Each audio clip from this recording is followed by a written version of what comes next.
Okay, matanong ko lang at Colonel Francel, yun yung issue ng parang pagbibigay ng relo sa kadete ng PMA. Nagsalita na kayo dito pero ang huling nadinig namin mukhang nasa disciplinary action stage yung nanghingi ng relo ni Pangulong BBM. Ano po ba talaga? May tradisyon? Walang tradisyon?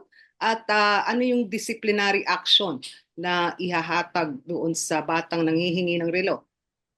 Ito po ay hindi po tradisyon, no? Okay. Hindi po katanggap-tanggap sa amin ang manghingi po ng anumang pabor o gamit po, no? As cadets are also government ano na rin po, no? Government officials na po. May batas po tayo tungkol diyan na hindi po tayo maaaring tumanggap ng anumang regalo. That he admittedly made a mistake po. This is an isolated incident. Hindi naman po ito talagang karaniwang nangyayari.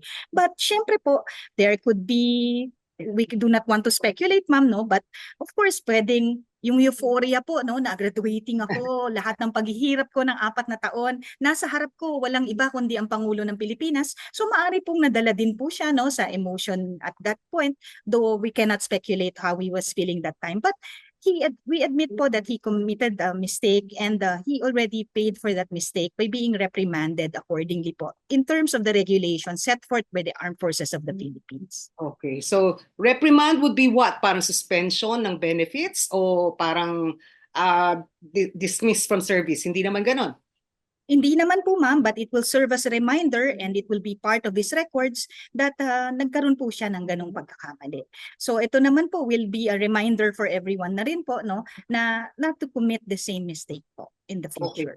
Pero sa nangyari po, mukhang ang halimbawang sinasabi ni Vice President Sara ay yung kanyang ama nung Pangulo, si President Rodrigo Duterte, ibinigay yung kanyang relo at may video pong ganon. Parang ganon ho, ano, in general terms. Pero ano ho ba dapat talaga ang tamang aksyon ng mga Pangulo kapag may nanghihingi sa kanila ng kung anumang bagay?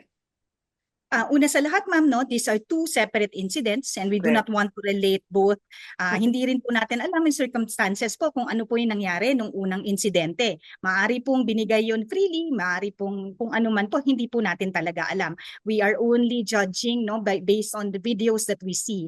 So it will be depending on perceptions of certain people. So sa ganito po, kami po as an organization, we are a regimented organization. 'Di ba Correct. po, lahat po sa amin ay talaga pong itinuturo, kami po ay governed by a set of rules and regulations that we strictly follow. And we adhere po to these rules and regulations. And sabi ko nga po, pag may nagkamali, talaga pong kailangan po naming panindigan po ang pagkakamaling nagawa namin. So ito po, ma'am, in any of these instances po, we respectfully request po, no, na for the AFP na hindi na po madawit sa mga usapan po ng politikal.